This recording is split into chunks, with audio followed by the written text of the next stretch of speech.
দাদু, বৌদি এসছে। কোথায় ছিলি মা?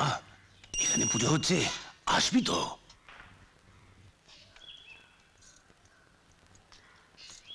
আমি পরে এসে প্রণাম করে যাব। আর গানটা গাইবে কে? তোর শ্বশুর? আকাশের পাল্লায় পড়ে তুই অবাধ্য হয়ে গেছিস। শর্তটা মনে নেই? আয় ভেতরে আয়, আয় গান শোনা একটা।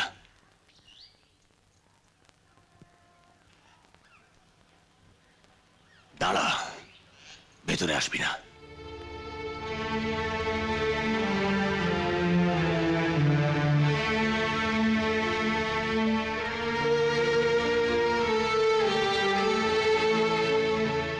ও না কেলে তুই ভেতরে আসছিস? আর বড় বৌমা, তোমাদেরই বা আক্কেল কি? ও না এই বাড়িতে নতুন, কিন্তু তোমাদের তো অর্ধেক জন্ম এখানে কেটে গেল। এই বাড়ির রীতিনীতি তো তোমরাই শেখাবে। ঠাকুর ঘরে আসবে নতুন বউ, মা লক্ষ্মীর মতন আসবে। পায়ে আলতা নেই কেন? স্নান করেছিস মা? মিতালি, যা তোদের বউকে আলতা পরিয়ে নিয়ে আয়।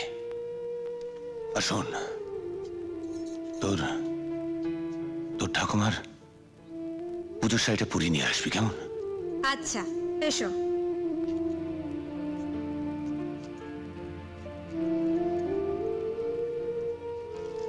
চল এবার বাড়ি চল। আর একটু থাকতে দে না দাদা।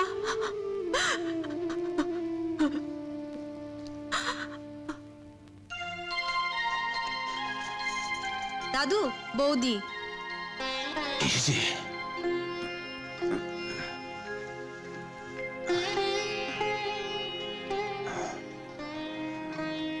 বাবা বাবা, এ তো সাক্ষাৎ মা লক্ষ্মী।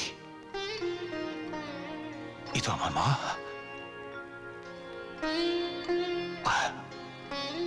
আয় মা, আয় ভেতরে আয়, আয়।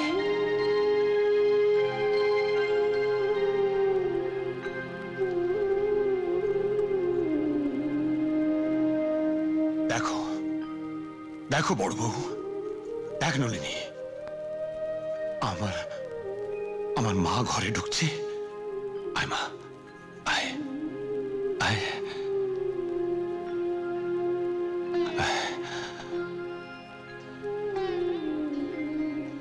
বস বস মা, বস।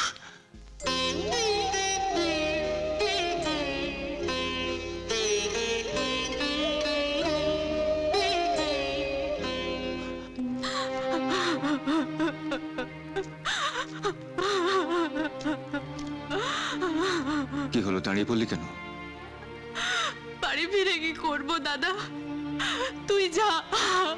কি বলছিস কি? চল। না দাদা না, কদিন পরেই লোক জানাজানি হয়ে যাবে। তখন দাদুকে, তোদের সকলকে কত ছোট হয়ে যেতে হবে। দাদু কি পারবে সেই ধাক্কা সামলাতে? তার থেকে মরে যাওয়া ভালো। আমি মরতে চাই দাদা, আমি আত্মহত্যা করব। চৈতি, তোকে বাঁচতে হবে। নিজের জীবনের সঙ্গে তোর সন্তানের জীবনকে তুই শেষ করে দিতে পারিস না। বরেনের স্মৃতিকে তোকে বাঁচিয়ে রাখতে হবে। তুই কি ভেবেছিস বলতো? এক এক করে এই বাড়ি থেকে সবাইকে কলকাতায় নিয়ে চলে যাবি, আর আমি একা ভূতের মতো পড়ে থাকবো, একা সবকিছু আগলাবো? দাদু, তুমি কি চাও না যে চৈতি কলকাতায় ভালো কলেজে পড়ুক? ও এমনিতে পড়াশোনায় খুব ভালো, যেমন আমায় পাঠিয়েছিল কলকাতায় বিএসসি পড়তে। তখনই তো আমি নিজেকে বাঁচতে দিয়েছিলাম। গোষ্ঠীর মাথা, সেটাই তো আমার কাল হলো। এই ঘর ছেড়ে, বাড়ি ছেড়ে এখনো তো কলকাতায় পড়ে আছি। কিন্তু চৈতি তো চিরদিন কলকাতায় পড়ে থাকবে না, ও বিয়েটা পাশ করে এখানে। আর তুইও চিরদিন থাকবি না কলকাতায়। আর অরুন্ধতী মাকে ছেড়ে আমিও থাকতে পারবো না। অবশ্য কদিনই বা বাঁচবো। ও কথা বলবেন না দাদু, আপনাকে তো এখন অনেক বছর বাঁচতে হবে, আমাদের জন্য বাঁচতে হবে। তাই তো, ঠিক বলেছিস মা, ভালো কথা মনে করিয়ে দিয়েছিস। আমি যে নাতি সন্তানকে নিয়ে খেলা করবো বলেছিলাম, আমাকে তো বাঁচতেই হবে। কটা হতভাগা পুরুষে ভাগ্য হয় বল? হ্যাঁ,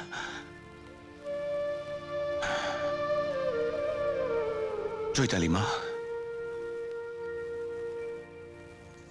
তোর তোর কলকাতায় পড়াশোনা করতে ইচ্ছে করছে?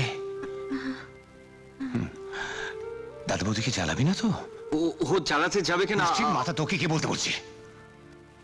তোকে এত এত শুকনো শুকনো কেন লাগছে মা? না না, ওই মানে কলকাতায় যাওয়ার চিন্তায় আর কি। আপনি অনুমতি দেবেন কিনা? ও তো রাত্রে ঘুমোচ্ছেই না। মা, বুড়ো দাদুটার চোখকে ফাঁকি দেওয়ার চেষ্টা করিস না। ৭৫ বছর ধরে এই দুটো চোখ অনেক কিছু দেখলো। ওর শরীরটা সত্যি সত্যি খারাপ হয়েছে। খেয়াল রাখিস, তোরা খেয়াল রাখিস। আমি হরিকে বলছি কলকাতা যাবার ব্যবস্থা করতে। দাদু, হরি কাকার কলকাতায় যাওয়ার কি আছে? অরুন্ধতী তো আছে। হ্যাঁ, আমি তো মুখুজ্জে বাড়ির নাত বউ হাত পুড়িয়ে রান্না করবে? তোর বুদ্ধি শুদ্ধি সব গেছে। তারপর জ্যোতিমা যাচ্ছে। না না, হরিহর যাবে, তাহলেই আমি অনুমতি দেব। ঠিক আছে, তুমি যা বলবে তাই হবে।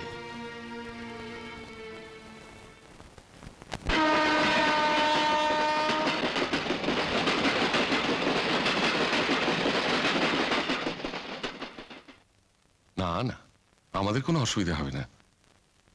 সত্যি কথা বলতে কি, আমাদের বরং ভালোই লাগবে। হ্যাঁ, অরুন্ধতী চলে গেছে, তার বদলে আরেকটা মেয়ে পেয়ে যাব। তাছাড়া বরেন বেঁচে থাকলে বরেনের সাথেই ওর বিয়ে হতো। ওর দাদা নিজে দাঁড়িয়ে থেকে বিয়ে দিত।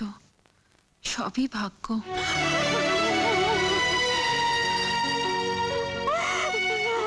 সীমা, কাঁদতে নেই। এই সময় মেয়েদের কান্নাকাটি করতে নেই। তোমাকে এখন হাসি খুশি থাকতে হবে। আজ তাহলে আমরা আসি। চৈতি ২-৪ দিন আমাদের ওখানে থাক, তারপরে আমরা এসে পৌঁছে দিয়ে যাবো।